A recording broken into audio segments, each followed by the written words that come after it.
मुंबई की ये कहानी इंसानी सोच का एक और नमूना है। इंसान कैसे हवस और लालच में अंधा हो जाता है और कुछ ऐसे काम कर बैठता है जिसके बारे में बाद में उससे शायद पूरी जिंदगी भर पछतावा रहता है, अफसोस रहता है। एक फैमिली हुआ करती थी। फैमिली के मुखिया का नाम था कमल कांत शाह। इनका अपना एक गारमेंट्स का बहुत अच्छा बिजनेस था। बहुत बड़ी कंपनी थी, सब कुछ अच्छा चल रहा, ठीक ठाक परिवार था। करीब 12-13 साल पहले 2012 में कमल की शादी काजल नाम की एक लड़की से हुई थी। शादी के बाद दो बच्चे भी हुए। सब कुछ ठीक चल रहा था, जैसा मूवमेंट होता है शादी में। कमल कांत शाह सेंटा क्रूज के पॉश एरिया में रहता था, मुंबई में, अपने परिवार के साथ। लेकिन कुछ साल बाद पति पत्नी में रिश्तों में कड़वाहट सी आने लगी और इस साल के शुरुआत में ही कड़वाहट इतनी बढ़ गई कि काजल अपने दोनों बच्चों को लेकर अपने मायके चली जाती है। कमल को छोड़ दिया काजल ने। कमल अब अकेला रहता था। लेकिन कमल के पास बहुत पैसा था, अच्छी खासी दौलत थी। कुछ समय के बाद काजल को लगा कि शायद उसके बच्चों की परवरिश मायके में रहकर ठीक से नहीं हो पा रही है। पैसों की जरूरत थी उसे, जो कि सिर्फ कमलकांत के पास थे। तो काजल ने समझौता किया और उसने जून में फिर से बच्चों को लेकर कमल के पास आने का फैसला किया और वो घर लौट आती है। सब कुछ वापस से ठीक ठाक चलने लगा। जून और जुलाई ठीक गुजरता है, लेकिन अगस्त में अचानक कमल के पेट में दर्द उठने लगता है। कमल ने सोचा ये नॉर्मल पेट दर्द है और कुछ घर की अपनी दवाइयां ले लेता है। लेकिन दर्द कम नहीं होता, दर्द लगातार बढ़ता रहता है। कमल डॉक्टर के पास भी जाता है, कमल कुछ टेस्ट करवाता है, लेकिन टेस्ट में सब कुछ नॉर्मल आता है। डॉक्टर्स को भी कुछ समझ में नहीं आता इनिशियली। उसके बाद डॉक्टर्स कमल को सलाह देते कि बॉम्बे हॉस्पिटल में एडमिट होकर अपना कंप्लीट बॉडी चेकअप करवाइए। डॉक्टर्स ने चेकअप किया, उसमें भी सब कुछ नॉर्मल आया। कमल थोड़ा ठीक भी होने लगा। उसको घर वापस भेज दिया गया। लेकिन घर जाने के बाद फिर उसकी तबीयत बिगड़ने लगी। कमल फिर से हॉस्पिटल वापस आया। रिपोर्ट्स इस बार जो कमल की आई टेस्ट कराने के बाद, उसे देखकर डॉक्टर थोड़ा हैरान रह गए। ब्लड टेस्ट की रिपोर्ट्स भी आई थी इस बार। हॉस्पिटल के डॉक्टर्स को कुछ अजीब सा लगा इस पेशेंट के बारे में। ये पेशेंट जिसका नाम कमलकांत शाह था, उसकी रिपोर्ट ने डॉक्टर्स को इस बार हैरान कर रखा था। डॉक्टर्स ने उसकी रिपोर्ट्स देखकर पुलिस को कांटेक्ट किया। पुलिस ने डॉक्टर से बात करी। डॉक्टर ने बताया कि ब्लड टेस्ट में कुछ ऐसा मटेरियल पाया गया है जो कि नॉर्मल नहीं होता है। कमल की बॉडी में आर्सेनिक और थैलियम की मात्रा काफी ज्यादा थी। आर्सेनिक 400 गुना बढ़ा हुआ था और थैलियम 365 गुना ज्यादा बढ़ा हुआ था। डॉक्टर्स ने कहा कि उन्होंने आज तक ऐसा केस नहीं देखा। पुलिस ने पूछा ये कैसे हो सकता है। डॉक्टर ने बताया कि आर्सेनिक और थैलियम नेचुरल फॉर्म में बॉडी के अंदर पाया जाता है, लेकिन बहुत छोटी मात्रा में। लेकिन इतनी ज्यादा मात्रा तभी हो सकती है जब किसी ने जानबूझकर ये आपको खाने के लिए दिया हो या खाने में मिला दिया हो। दोनों सब्सटेंसेस की स्मेल नहीं होती है। इसे पानी, जूस, चाय, कॉफी, कोल्ड ड्रिंक में आसानी से मिलाकर आप किसी को दे सकते हैं और उसे पता भी नहीं चलेगा। टेस्टलेस होता है। अब 13 सितंबर को रिपोर्ट जब आई, तो उसके 6 दिन बाद ही 19 सितंबर को बॉम्बे हॉस्पिटल के अंदर कमल की मौत हो गई। डॉक्टर्स ने पुलिस को कमलकांत की कंप्लीट रिपोर्ट दिखाई। तब पुलिस ने सीरियस इन्वेस्टिगेशन स्टार्ट करी।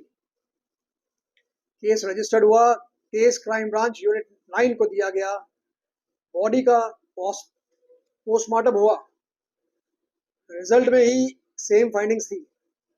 आर्सेनिक और थैलियम 400 गुना और 365 गुना ज्यादा बढ़े हुए थे। ये नेचुरल फॉर्म में नहीं हो सकता था। This were not natural. Family का बैकग्राउंड चेक किया गया। पता चला कि 2012 में शादी हुई थी। लेकिन पुलिस को सबसे बड़ा शॉक तब लगा जब उन्हें पता लगा कि कमल कांत की मां की मौत भी 1 महीने पहले अगस्त में हुई है, जिनका नाम सरला देवी था।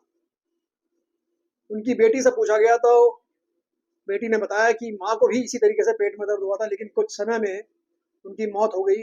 डॉक्टर्स को कुछ समझ में नहीं आया था। सब कुछ नॉर्मल था उनके हिसाब से। कोई रिपोर्ट में कुछ ऐसा खास आया नहीं था। तो सब लोगों ने मान लिया कि ये एक नेचुरल डेथ है। पुलिस को लगा कि दोनों मौत में कोई ना कोई कनेक्शन जरूर है। फिर कमल की बहन से पूछा गया तो उसने बताया कि काजल और कमल में अक्सर झगड़ा होता था। जब काजल जून में घर वापस आई, उसके बाद से कमल की तबीयत बिगड़ने लगी थी। उसके पेट में दर्द होता था, लेकिन वो अमूमन घर के देसी नुस्खों से इलाज करता था अपना। लेकिन बहन ने बताया कि जब कमल हॉस्पिटल में एडमिट हुआ था, उसके पीछे से काजल इंश्योरेंस, बिजनेस के पेपर्स, प्रॉपर्टीज की जानकारी, कहाँ का क्या प्रॉपर्टीज, अक्सर ये बातें किया करती थी कमल की बहन से। तो कमल की बहन को बड़ा अजीब लगता था कि इसका पति हॉस्पिटल में सीरियस है और ये उसके बारे में ना सोचकर ये सब चीजें सोच रही है, पूछ रही है। पुलिस ने काजल की डिटेल्स निकाली, काजल की कॉल डिटेल्स निकाली। हितेश जैन का नाम उसकी कॉल डिटेल्स में आया, जिससे कि बार बार काजल बात किया करती थी। पुलिस ने सोचा कि काजल और हितेश के बीच में कुछ चल रहा है। जब कमल और काजल के बीच खटपट थी, तब काजल मायके गई थी, वहीं से सारी प्लानिंग शुरू हुई थी। काजल ने डिसाइड किया था कि वो अपने पति को मार देगी, लेकिन ऐसे कि किसी को पता ना चले। गूगल पे उसने सर्च किया कैसे किसी को स्लो पॉइजन दिया जा सकता है। आर्सेनिक और थैलियम के बारे में पता किया। इन सब्सटेंसेस को लेने का तरीका कोई आसान नहीं था, तो काजल ने एक फेक कंपनी बनाई केमिकल्स के नाम पर और उसको खरीदा। प्लानिंग जनवरी में ही शुरू हो गई थी, जब काजल मायके में थी। जून में जब वो वापस आई, सिर्फ 2 महीने की ही अंतराल में कमल और उसकी माँ की मौत हो चुकी थी। लेकिन पॉइजन देना भी ट्रिकी था। अगर खाने में मिलाती तो सब कहते, सब खाना खाते और बच्चे भी थे उसमें। इसलिए काजल ने उसकी माँ को और कमल को दोनों को जूस और चाय में मिलाकर धीरे धीरे ये पॉइजन देना स्टार्ट किया। जून से लेकर अगस्त तक स्लो पॉइजन दिया गया। अगस्त में माँ की मौत हुई, सितंबर में कमल की। डॉक्टर्स और हॉस्पिटल ने पहले तो कमल की रिपोर्ट्स में सब कुछ क्लीन देखा और उसे छोड़ दिया था। लेकिन जब कमल दोबारा एडमिट हुआ, तब डिटेल्ड ब्लड टेस्ट हुआ और 13 सितंबर को रिपोर्ट आई। लेकिन तब तक बहुत देर हो चुकी थी। तब डॉक्टर्स ने पुलिस को अलर्ट किया था। 19 सितंबर, सिर्फ 6 दिन बाद ही कमल इस दुनिया को छोड़ चुका था। पॉइजन प्लान 7 महीने से चल रहा था। काजल और हितेश का प्लान था कि कमल की डेथ के बाद इंश्योरेंस का पैसा मिलेगा, बिजनेस मिलेगा, प्रॉपर्टी मिलेगी कमल की। फिर काजल और हितेश शादी करके एक नई जिंदगी शुरू करेंगे। कमल ने एविडेंस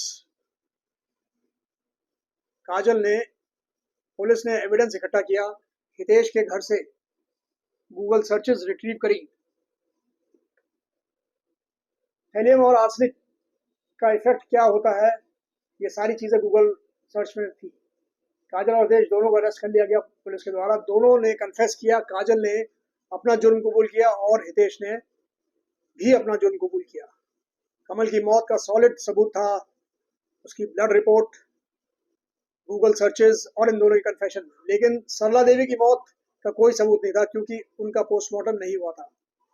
सरला जी की मौत बस कहानी थी, लेकिन सबूत नहीं था। अब कानून डिसाइड करेगा कि दोनों को क्या सजा मिलेगी। एक मर्डर के लिए भी मैक्सिमम सजा फांसी या उम्र कैद होती है, और 2 के लिए भी वही होती है। कमल के दोनों बच्चे आज अनाथ हो चुके हैं। माँ जेल में है, पिता इस दुनिया को छोड़कर जा चुका है और दादी भी मर चुकी है। लालच, पैसा और हवस सब कुछ छोड़कर आखिर में काजल और हितेश जैन के हाथ लगा तो सिर्फ जेल की सलाखें। आपको क्या लगता है? पुराने दौर से, सदियों से एक बात कही जा रही है, एक मुहावरा है कि हर जुर्म के पीछे 3 चीजें, सिर्फ 3 चीजें होती है, जड़, जोरू और जमीन, यानी कि पैसा, औरत और प्रॉपर्टी। कितनी सच्चाई है इस कहावत में? कमेंट्स करके जरूर लिखिए। अगर इस कहानी ने आपको झंझोर दिया है तो लाइक, शेयर और सब्सक्राइब जरूर कीजिए। ये है क्राइम फाइल्स भारत और मैं हूं वरुण। मिलते हैं अगले एपिसोड में एक और हकीकत पर आधारित, दिल को छू लेने वाली सच्ची कहानी के साथ, सच्ची दुर्घटना के साथ। तब तक अपने आप को सेफ रखिए, अलर्ट रहिए अपना और अपने घर वालों का ख्याल रखिए। जय हिंद।